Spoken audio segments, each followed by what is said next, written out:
Hey everyone, Sir Jellybean here with CallToArms GatesOfHell and another tutorial video. We're going to be talking about anti-tank weapons, specifically the launchers, and we're going to talk about how they're actually used, where they're effective, and kind of how you should implement them into your force, or how I use them specifically.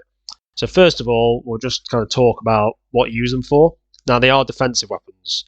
They haven't got the range to be offensive. Like if you're trying to take out an anti-tank gun at 140 meters, they aren't going to hit it. They also are difficult to use in the sense because they're carried by infantry. You're easy to get killed. It's not like a tank that can sit there and take a few hits. If you get shot by a rifle or a machine gun, you guys are going to go down.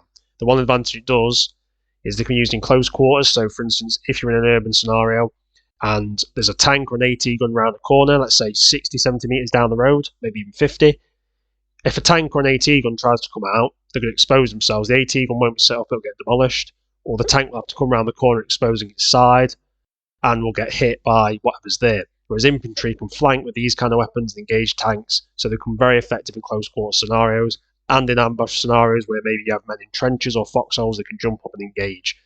So now I'm just going to go through the various weapons and tell you about penetration and the actual ranges which are tested in editor. So from the date of release of this video, these ranges were correct. So first we've got the M1A1 bazooka, which is the US bazooka which the Russians use thanks to Lend-Lease, and it has obviously 88 mils of penetration. It has a 70 meter range. And it's a reusable bazooka, reusable rocket launcher. So if you have 5 rounds, you can fire 5 shots.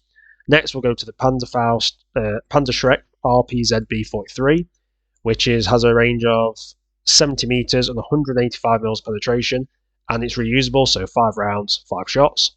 Then we have the Panzerschreck RPZB-54, which is the exact same as the last, but with a gun shield, 185 mils penetration, 70 meter range, and reusable, so 5 rounds, 5 shots. And the Faust Patron here is the exact same as the Panzerfaust 30, which has 200 mils penetration and 30 meter range, so quite close range, not as effective as the bazooka or the Shrek at kind of that range. Good penetration though, but very limited range. Then we have the Panzerfaust 60, which also has 200 millimeters of penetration, but has a 40 meter range, so a little bit better, but still quite close. And then we have the Panzerfaust 100, which has 200 mils of penetration, but a 50 meter range. So that is quite a lot better than the other Panzerfaust. Still a bit shorter than the bazooka and the Shrek, but very effective. Now, how you should use these as well in squads.